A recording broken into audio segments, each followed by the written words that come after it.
بسم اللہ الرحمن الرحیم۔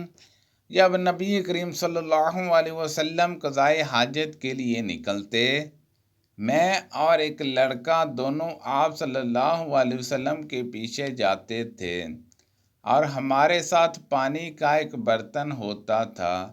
رسول اللہ صلی اللہ علیہ وسلم بیت الخلاء میں جاتے تو میں اور ایک لڑکا پانی کا برتن اور نیزہ لے کر چلتے تھے۔ پانی سے آپ طہارت کرتے تھے۔ دوسری سند سے نظر اور شیزان نے اس حدیث کی شبہ سے مطابقت کی ہے۔ انزا لاٹھی کو کہتے ہیں جس پر پھلکا لگا ہوا ہو۔ رسول اللہ صلی اللہ علیہ وسلم نے فرمایا، جب تم میں سے کوئی پانی پیے تو برتن میں سانس نہ لے، اور جب بیت الخلاء میں جائے تو اپنی شرمگاہ کو دائیں ہاتھ سے نہ چھوئے اور نہ دائیں ہاتھ سے استنجا کرے۔ آپ صلی اللہ علیہ وسلم نے فرمایا، جب تم میں سے کوئی پیشاب کرے تو اپنا وضو اپنے دائیں ہاتھ سے نہ پکڑے، نہ دائیں ہاتھ سے طہارت کرے، نہ پانی پیتے وقت برتن میں سانس لے۔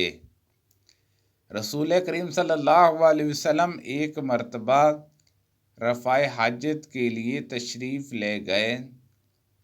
آپ صلی اللہ علیہ وسلم کی عادت مبارکہ تھی کہ آپ صلی اللہ علیہ وسلم چلتے وقت ادھر ادھر نہیں دیکھا کرتے تھے، تو میں بھی آپ صلی اللہ علیہ وسلم کے پیچھے پیچھے آپ صلی اللہ علیہ وسلم کے قریب پہنچ گیا۔ مجھے دیکھ کر آپ صلی اللہ علیہ وسلم نے فرمایا کہ مجھے پتھر ڈھونڈ دو تاکہ میں ان سے ناپاکی حاصل کروں۔ جہاں اسی جیسی کوئی لفظ فرمایا اور فرمایا کہ ہڈی اور گوبر نہ لانا۔ چنانچہ میں اپنے دامن میں پتھر بھر کر آپ صلی اللہ علیہ وسلم کے پاس لے گیا اور آپ صلی اللہ علیہ وسلم کے پہلو میں رکھ دیے، اور آپ صلی اللہ علیہ وسلم کے پاس سے ہٹ گیا۔ جب آپ صلی اللہ علیہ وسلم قضائے حاجت سے فارغ ہوئے تو آپ صلی اللہ علیہ وسلم نے پتھروں سے استنجا کیا۔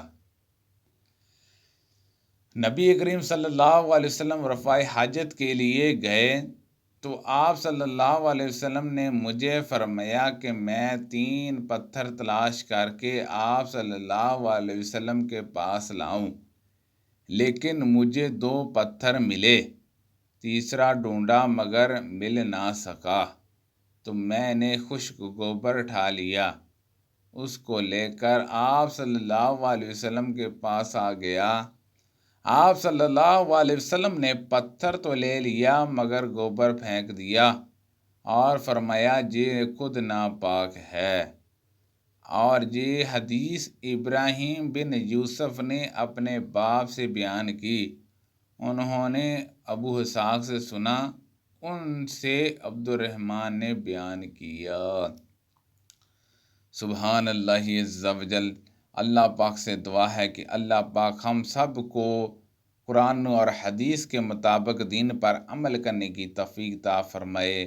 اللہ پاک ہم سب کو صحت و تندرستی عطا فرمائے، آمین بجاہ النبی الامین صلی اللہ علیہ وسلم۔